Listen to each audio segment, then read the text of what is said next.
Hey everyone, it's Sterling here from Day Trading Forex Live. I just wanted to throw on the camera to catch this trade here. We had taken I had taken the entry from on this pullback, and I want to get into why I took the trade and what I'm actually thinking as far as where I'm looking for this trade to go. I ended up taking this is a 15-minute chart of the pound. Ended up taking a short on the pound, and the reason I did is we were talking about this level in the room today before we left.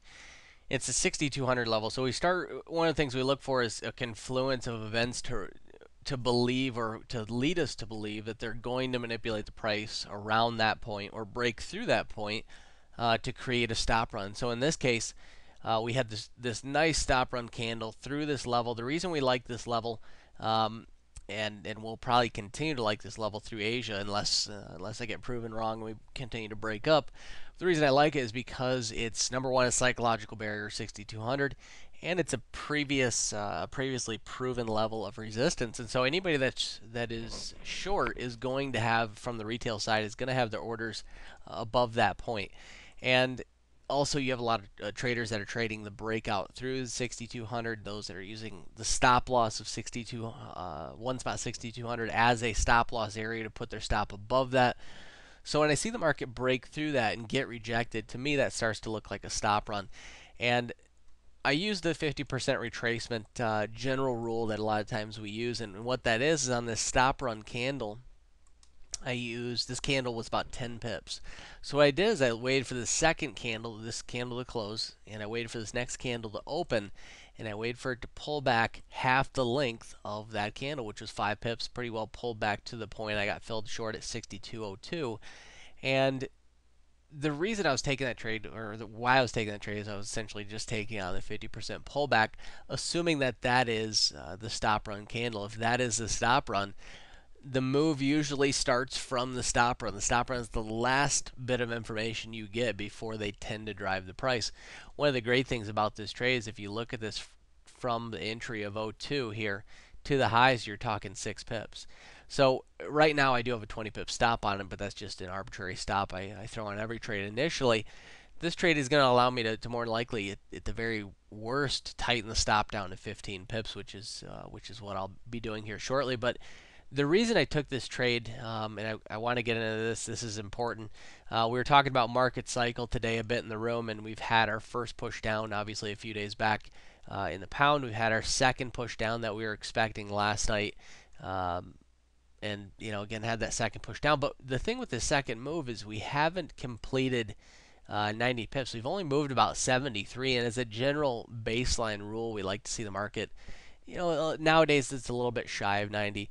But a lot of times that's a good factor for them to, or good distance for them they tend to move the price. And so when I see it shy of that 90 pip area, or even shy of 80 pips in this case, because we are a little bit tamer market nowadays, it starts to make me believe we're still going to see some continuation. On top of that, and I'll zoom out here a little bit, we have this blue block that I had set up, and I had left this on from the room today, and there's just a series of reasons to believe that this is going to be the point where they're going to reverse the price. Number one, I'm going to measure down from the start of the move up here, and I'm going to measure down 90 pips, and that puts us right here at 61.45. That's the low of this block.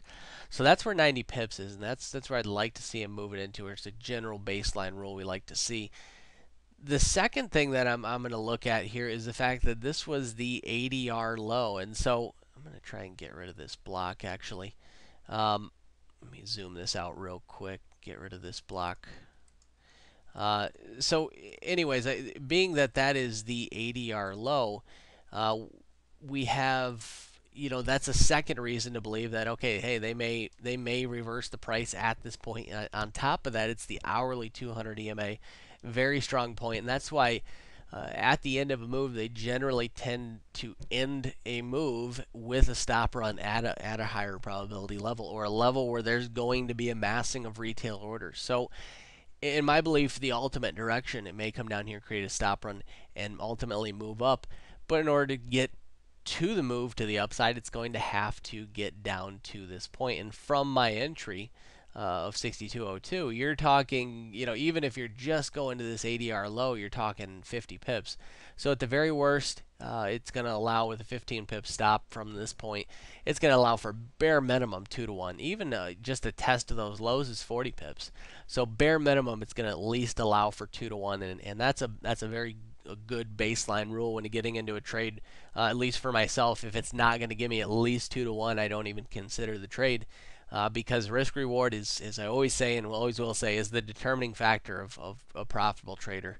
I've never known a trader that isn't or that is profitable not maintaining a positive risk reward of 1 to 1 or better. Oftentimes much higher than that in the 3 to 1, 4 to 1 range. So that's why I like this trade. I think I had a lot of key points with it, and we'll see what kind of follow through we get on this one, and we'll be back with the management again. I'm going to step the stop down to 15 pips, and I'll be coming back later with the adjustment on the take profit as we progress down towards those lows and that higher probability manipulation point. So I'll see you guys back in a little bit.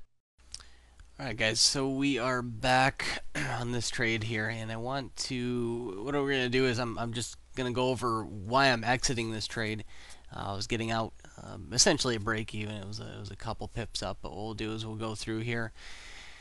And as you can see, obviously from that stop run candle, and I'll go ahead and mark that here, but from that stop run candle, that was a reason for the entry.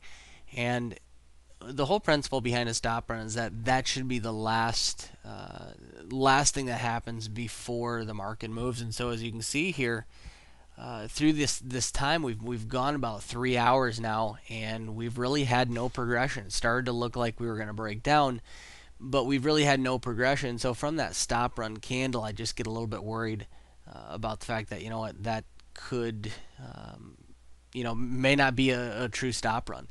And it's very similar to what we saw yesterday in the trade we saw yesterday, and the fact that thing took off relatively quickly, and that's what you want to see with the initial stop run. And obviously you can view that video as well that's posted. So to me, it's just a safer option. We're getting into the time factor, the fact that we're getting into now 2 p.m. and when we get into that time factor of 2 p.m., we're really out of the time when we're typically going to see the market make a sizable move. So we've exited the prime time.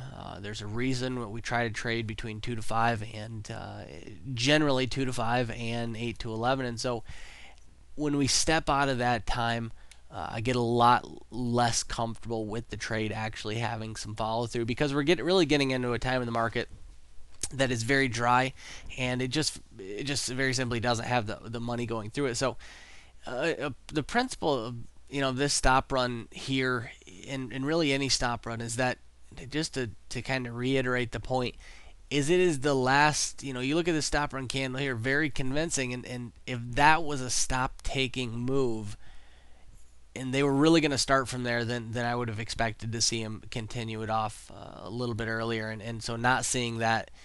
Not really seeing the follow through after following that candle, to me is the point that it makes it safer. We get into the time factor coming into the end of the day.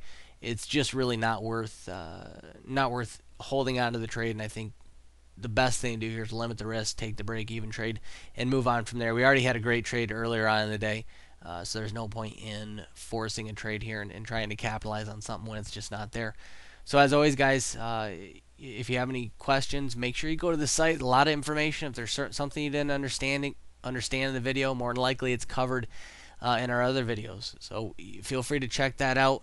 As always, you can shoot us an email, and we'll be happy to get back with you as far as that's concerned as well. And really, the email, if you have the questions that are not answered through the site, which there's a lot of articles and videos again on the site, but if it's not answered, make sure you shoot us that email. We're more than happy to respond and get back with you and answer any questions you might have on the strategy or any other questions in regards to trading the smart money setup. So as always, guys, it's been fun, and I will see you with the next video. Until then, happy trading.